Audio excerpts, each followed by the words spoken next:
Hello friends, welcome to my channel Sunny lifestyle. তো friends, আজ জন্মাষ্টমী, গোপাল ঠাকুরের জন্মদিন। তো এই উপলক্ষে বেশিরভাগ বাড়িতেই যে কৃষ্ণ পুজো হয়, হিন্দিতে বলে কানাইয়া।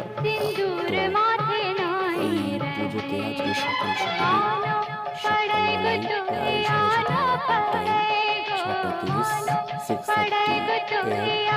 তো এখনই গোপাল ঠাকুরের স্নান হয়ে গেল, দিয়ে একটা নতুন পোশাক পরানো হয়ে গেছে গোপাল ঠাকুরকে। দেখো বন্ধুরা, কত সুন্দর লাগছে। তো একটু পরে আরও কিছু ভিডিও করব পুজোর, তখন আবার আমি সেই ভিডিওগুলো তোমাদের সামনে নিয়ে আসবো। তো সকলে খুব ভালো থাকো, চ্যানেলটিকে সাবস্ক্রাইব করো, লাইক কমেন্ট করতে ভুলো না। বাই।